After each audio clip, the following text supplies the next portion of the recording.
नमस्कार भैया बहन। क्लास 8 फिजिकल एजुकेशन यानी शारीरिक शिक्षा का हम लोगों ने 5 अध्याय तक पढ़ लिया है। लेसन 5 तक जो छठा लेसन है वो है आपका योग शिक्षा।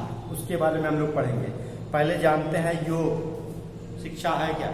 योग जीने की एक कला है जो एक वैज्ञानिक पद्धति पर आधारित है। योग जो है हमारे आंतरिक भागों को ठीक करता है और हमारा जब आंतरिक भाग ठीक होता है तो बाह्य भाग स्वतः ही अपने आप ठीक तरीके से कार्य करता है। यानी कि आंतरिक भाग को अगर ठीक रखते हैं तो बाह्य भाग अपने आप स्वतः ठीक रहता है।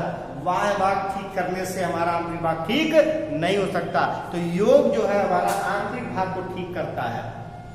इस योग को आपने देखा कि बहुत पहले महर्षि पतंजलि के समय से ही, यानी कि बहुत पहले प्राचीन समय से, क्योंकि ये हमारे भारत की एक अमूल्य निधि है, बहुत प्राचीन से समय चला रहा था, किंतु उस पर उतना ध्यान उस समय नहीं दिया गया।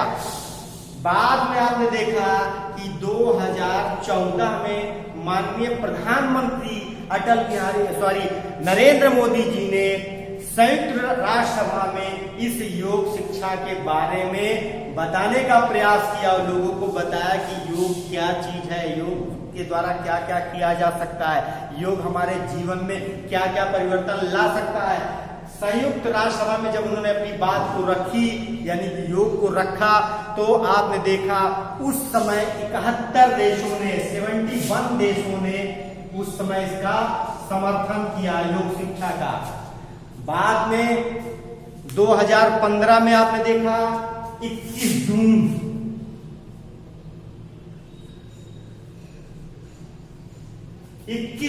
2015 को अंतरराष्ट्रीय योग दिवस मनाया जाने लगा। यानी संयुक्त राष्ट्र सभा ने इसको बाद में योग एक अंतरराष्ट्रीय योग दिवस घोषित कर दिया। अर्थात 21 जून से 2015 से पूरे विश्व में अंतरराष्ट्रीय योग दिवस मनाया जाने लगा और तब से निरंतर मनाया जा रहा है।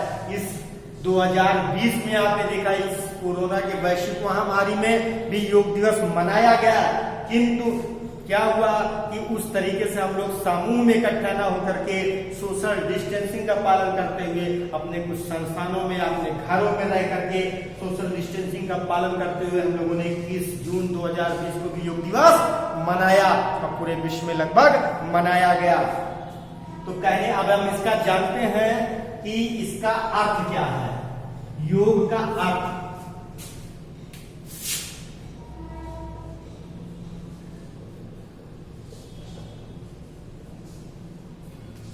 मीनिंग ऑफ योग, योग का अर्थ, योग जो है वो संस्कृत के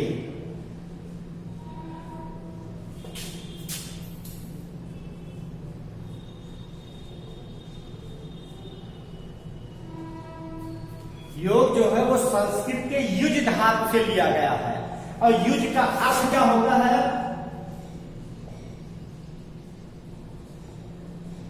युज का अर्थ जोड़ना। युज का अर्थ क्या होता है? जोड़ना। और हम जानते हैं वैसे भी अगर आपसे बात करें कि 3 और 2 का योग कितना? 5। तो योग को मतलब आपने क्या किया है? जोड़ा उसको। तो योग का अर्थ होता है जोड़ना, अर्थात ये हमारी आत्मा को परमात्मा से मिलाने का काम करता है। आत्मा और परमात्मा जिससे मिलती है वो कैसे? क्योंकि आप आगे पढ़ेंगे तो उसके जो 8 अंग बताए गए हैं, अष्टांगिक जो मार्ग बताए गए हैं, यम, नियम, आसन, प्राणायाम, प्रत्याहार, ध्यान, धारणा और समाधि, जिसके द्वारा हम क्या करते हैं? विभिन्न आसनों और योगों को कर करके हम अपनी आत्मा को परमात्मा से जोड़ने का काम करते हैं। तो ये जो है आत्मा और परमात्मा को जोड़ने का काम करता है। तो इस तरीके से योग पर कुछ विद्वानों ने, कुछ महापुरुषों ने अपनी परिभाषाएं दी है। जैसे नंबर 1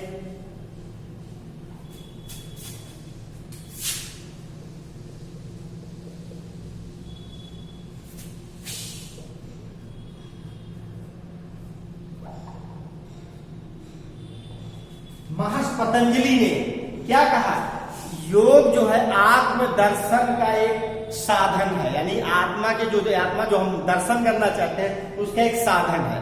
योग के द्वारा हम क्या कर सकते हैं, हमने बताया नहीं, यह आत्मा को परमात्मा से मिलाने का काम है।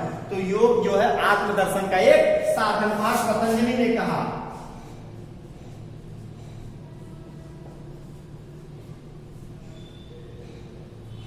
भगवत गीता में क्या कहा गया है, भगवत गीता में कहा गया है योग जो है दुख और पीड़ा का एक साधन है, एक मार्ग है, यानी दुख और पीड़ा से मुक्ति का एक मार्ग है, यानी कि जो दुख और पीड़ा है उसको दूर करने का एक साधन है, एक मार्ग है योग।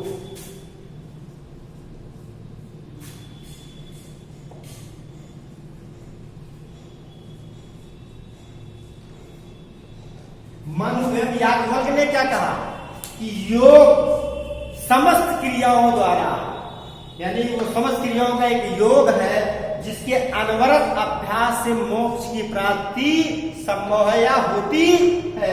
ये मनु एवं याज्ञवल्क्य ने कहा। तो इस तरीके से हमने विद्वानों ने अपनी अपनी परिभाषाएं दी जो योग के बारे में बताती है। अब हम इसका जानते हैं कि योग का हमारे जीवन पद्धति पर प्रभाव क्या पड़ता है।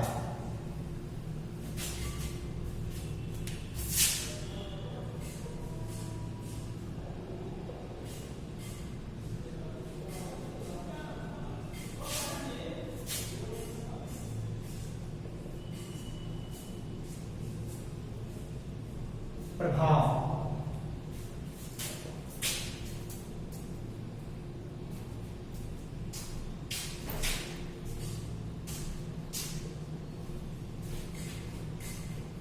अच्छा, बीच में तो हम आ गए। कोई बात नहीं। योग का जीवन पद्धति पर प्रभाव, क्या प्रभाव पड़ रहा है, जो भी इसके अनेक प्रभाव पड़ेंगे। जैसे आपने देखा होगा जो भी एक योगाचारी होगा या योगाभ्यासी होगा उसके अंदर अच्छी आदतें जरूर होगी। क्यों? क्योंकि वो उसका जो सुबह उठने का काम होता है, यानी उसकी जो दिनचर्या होती है वो ठीक होती है। जैसे वो सूर्योदय से क्या होगा, पहले उठेगा, अब फिर उठने के बाद अपनी जो नित्य क्रियाएं हैं उससे निवृत्त होकर वो अपना क्या करेगा, योग करेगा, थोड़ा सा हल्का फुल्का व्यायाम करेगा। उसके बाद वो अपने दिनचर्या में जो भी काम होता है उसको करता है, तो उसके अंदर अच्छी आदतें होती हैं, जो भी योगाचारी या योगाभ्यासी होगा। दूसरा है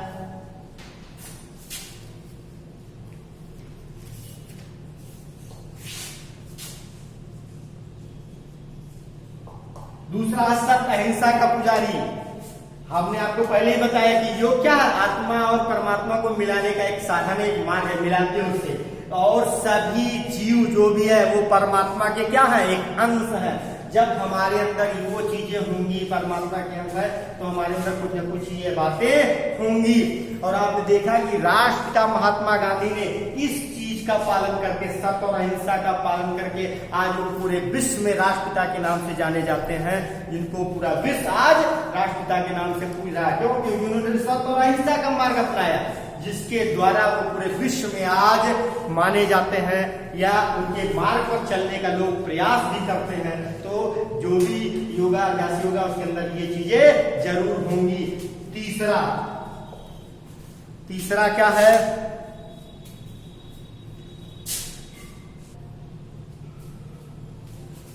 चलिए तीसरा देखते हैं हम लोग। तो ये दो हो गया, तीसरा क्या होगा, व्यसनों की निवृत्ति। व्यसन माने होता है लत या आदत या हैबिट। जो भी योगाचारी या योगाभ्यासी होगा उसके अंदर ये आदतें, बुरी आदतें नहीं होंगी। जैसे वो पान, तंबाकू, सिगरेट, बीड़ी, ये सब जो भी नशीले चीजें हैं उनका वो सेवन नहीं करता होगा या नहीं करता है। क्यों? क्योंकि वो क्या होता है, योगाभ्यासी योगाचारी होता है, वो क्या करता है, अपने इंद्रियों को थोड़ा सा वश में रखने का काम करता है। तो आपने पहले भी पढ़ा, उसके अंदर अच्छी आदतें होंगी, तो वो इसका क्या होगा, है वो चलने की आदि नहीं होगा, वो इससे अपने को दूर रखता है। चौथा जो क्या है, पवित्रता एवं त्याग की भावना। जो भी योगाचारी या योगाभ्यासी होगा या सात्विक होगा, वो क्या करता है, वो अपने द्वारा सत्कर्मों से कमाए गए धनों का ही उपयोग करेगा और वो इस चीज के लिए भी हमेशा तैयार रहता है कि मेरे द्वारा सत्कर्मों से कमाया हुआ धन अगर समाज की भलाई में लगता है तो हमेशा वो उसके लिए तत्पर रहता है, उसके अंदर यानी कि त्याग की भावना रहती है। पांचवा है, क्या है, शारीरिक मानसिक एवं आध्यात्मिकता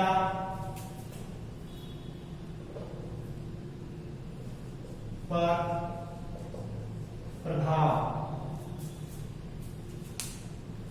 जो भी योगाभ्यासी या योगाचारी होगा, अगर वो योग करता है तो व्यायाम करता है, वो शारीरिक रूप से क्या होगा, फिट होगा, और जब उसका शारीरिक रूप से वो फिट होगा तो उसका मानसिक रूप भी ठीक होना स्वाभाविक है।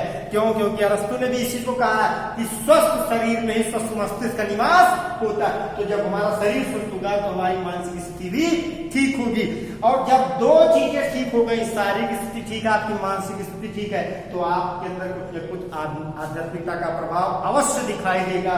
तो कहने का मतलब हो गया कि योग के द्वारा हमारे अंदर कई अच्छी चीजों की, कई अच्छी बातों का प्रभाव दिखता है, या उसका हमारे जीवन पर बहुत अच्छा प्रभाव दिख रहा है। आपने देखा कि ये सब चीजें दिख रही हैं आपको।